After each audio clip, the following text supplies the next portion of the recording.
if you go to Edgware Road, you'll get two different mashallahs, okay? There's the first one that is literally the Muslim equivalent to a catcall, which is like, mashallah. And then there's the second one when you know the brother's like actually on his deen, and like say you turn a corner and end up like face to face and they're like, mashallah.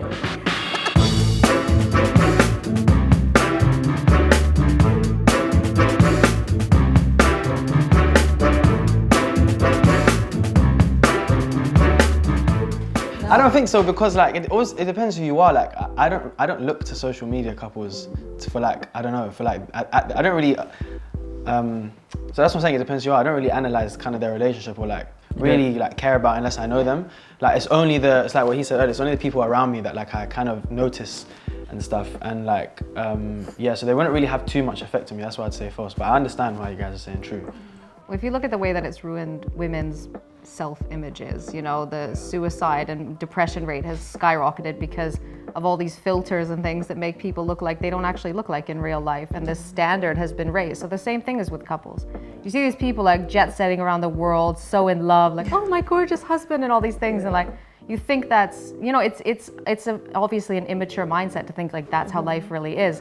But I mean, for our generation, that was Disney, wasn't it? Yeah, so like Disney set this like standard of like Prince Charming's gonna like save you and take you off to his palace, and like it's so unrealistic. So this is like the next generation's kind of version of that. Yeah, as much as I would say like, oh, I don't think I'm personally affected by it, I think it's very obvious that it's generally like it does affect people, and like people really see these things and like goals, realize like what their like non-negotiables are and like their criteria and stuff.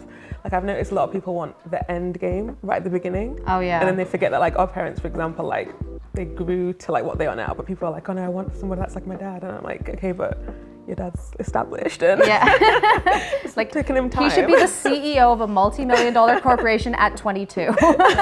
It's not gonna happen, mate. It's quite scary. You want that, you gotta build together to get to that level. And that's like the beauty of relationships, right? Exactly. Is like setting goals and building together. I think it's important what you said about Disney, like comparing it to Disney is true, honestly. Like it's basically like, that's how you have to think of it if you're not gonna get affected. You have to think like, this is through a screen, that's not real life. Even though it's hard because it is real life people with real life marriages. It's like reality TV basically. Yeah. Like, although they are real relationships and stuff and real life people, they're scripted. Like literally, they have to say certain things and do certain things. So it's kind of like that.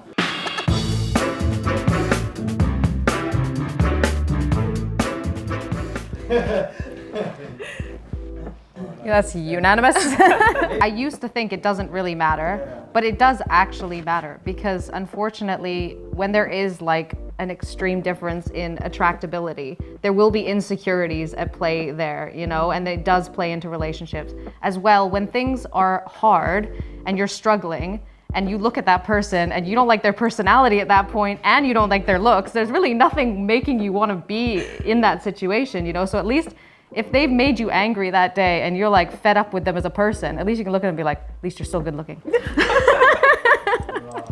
It's animalistic nature, right? So if you look at, and the interesting thing is when you look at nature, the male of the species is actually in nature the more beautiful one, because they are the attractor of the mate. They have to do their dances and whatever it is, right?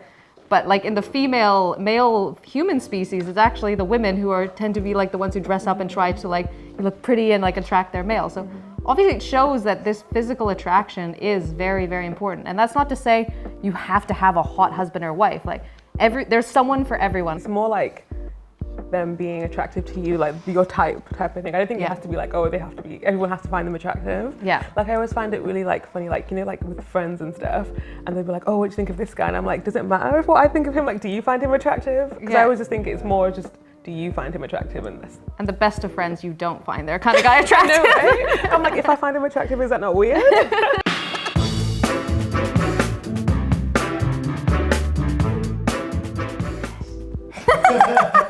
I think the older you get like more, like you have your routine, like you're more set in your ways. It's not a bad thing, but at the end of the day, when you marry somebody, it's not that you're going to live alongside that routine. You have to have a whole new routine, which is a lot easier to establish when you're younger, I think. Whereas I think when you're older, something that personally I feel like, I'm like, oh my gosh, like one day, like I'm going to have to like live with someone. Change your whole life like and routine. Change it. Like it's not like the idealistic, like, oh, they'll just be beside me and we'll be doing our own thing. Like you have to start a whole new thing. And sometimes I'm like, that would have been so much easier to do, like, younger? I feel like for me it's more about timings, like when you're ready. Like if I'm ready at the age of 30, then that's when I'll get married. But if I know right now I'm not ready for marriage, there's a lot of things that I want to do. I've got goals, personal things that I want to achieve.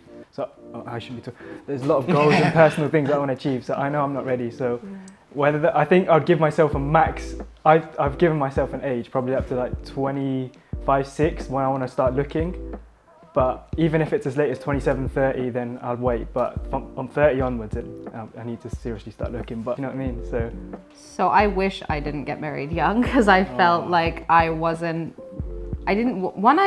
think I was really an adult until I hit 30. I think when I hit 30 was the first time I actually felt like I was a functioning adult. Wow. And I'd been through enough and fixed enough of my own issues to say that like I am in a place that I could be a good wife and I could choose a good husband for myself. I think if you have family and stuff to support you, it might be easier to do it younger. And I think in terms of like avoiding sins, it's very good to get married younger. But I think we are regressing as a society, and I think immaturity is lasting longer. Yeah. You know, I look at people, like, no offense, you guys are in this age range, but like the early 20s now, and a lot of them just don't really know what life is. They don't know what marriage is. They don't know what responsibilities towards another human being is.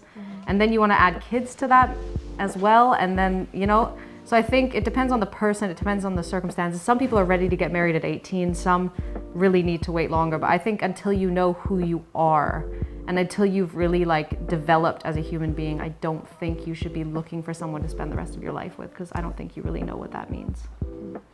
That's how I'm seeing it as well. Couldn't disagree more. I'm not gonna Harris lie. is like, just do it.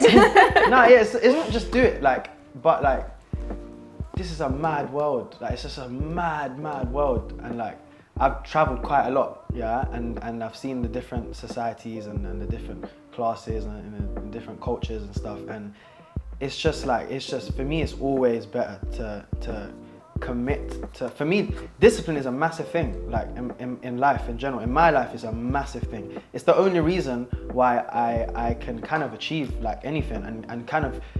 For me, like, that's the main thing. One of the main reasons for me being Muslim is because it gives me discipline. Like, and if you get married, so also you shouldn't do it before you're ready. But if you can try and kind of get into that mindset as early as possible, that, you know what, I'm going to commit to something that is that big, marriage, from early on, then I feel like the discipline and the commitment that will bring to your life in so many other aspects of your life, because you've now done it with this massive thing, will be like you can't even compare it. Like I wouldn't be able to do those things as a single man, but because I've overcome this marriage thing now and I've got married, like, it'll give me so much confidence in so many other aspects of my life. I kind of changed my answer a little bit. I've never convinced someone to do the wrong thing. I actually hear both sides, but then Yeah. I think ultimately, like, what I truly believe is that I don't think you can put an age on it. Yeah. Because like so like this year, my younger brother and my older sister, everyone's like, oh my God, she's so old, why isn't she married yet? My younger brother's like younger than me, getting married in the same year. It's all just about timing and like what's written at the end of the day.